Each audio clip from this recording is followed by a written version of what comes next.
चलती फिरती MRI machine से फालिज की दुरुस्त शनाख्त।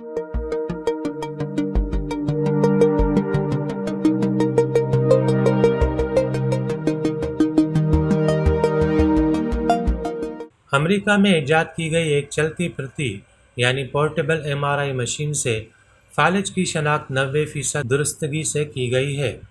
सोवूप नामी ये मशीन अमेरिकी हेल्थ टेक्नोलॉजी कंपनी हाइपरफाइन से 2019 में तैयार की गई थी, जिसे एफडीए ने 2020 में इस्तेमाल के लिए मंजूर भी कर लिया था। इसकी जिसामत अस्पतालों में आम इस्तेमाल होने वाली एमआरआई मशीनों से बहुत कम है, जबकि एक से दूसरी जगह ले जाने के लिए इसमें पहिए भी नस्बे हैं।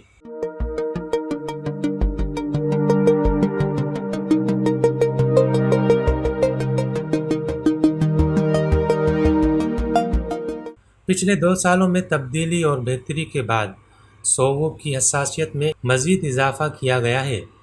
हालिया तहकीक में हाइपरफाइन ने हार्वर्ड ओरियल यूनिवर्सिटी के ताउन से अपनी पोर्टेबल एमआरआई मशीन को फालिज के 50 मरीजों पर इस्तेमाल किया गया। तजुर्बात के दौरान इस एमआरआई मशीन ने फालिज की सबसे आम किस्म इस्केमिक स्ट्रोक को 90% दुरुस्तगी से शनाख्त किया।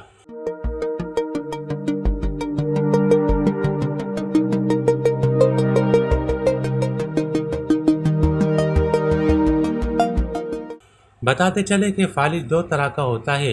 अगर दिमाग तक खून पहुंचाने वाली रगों में खून का लोतड़ा फंस जाए और दिमाग को खून का बहाव मुतासर होने लगे तो इसी सूरत में लाहक होने वाले फालिज को इस्केमिक स्ट्रोक कहते हैं।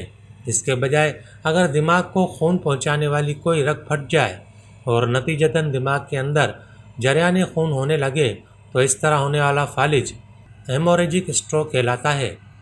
इलाज शुरू करने से पहले ये मालूम करना ज़रूरी है कि मुतासरा फ़र्द को इस्केमिक स्ट्रोक हुआ है या वो हेमोरेजिक स्ट्रोक का शिकार हुआ है, क्योंकि फालिज की इन दोनों इकसाम का इलाज मुख्तलिफ तरीक़ों और दवाओं से किया जाता है।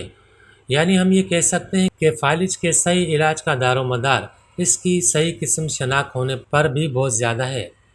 मज़कूरा तहकीक में सोवूप के ज़रिए दिमाग में खून के 2 मिलीमीटर जितने छोटे लोथड़ों की शनाख्त बहुत कामयाबी से की गई, जिससे ज़ाहिर हुआ कि इस एमआरआई मशीन को इमरजेंसी वार्ड में भी इस्तेमाल किया जा सकता है। इन आजमाइशों की तफसील साइंस एडवांसेस के ताज़ा शुमारे में ऑनलाइन शाया हुई है।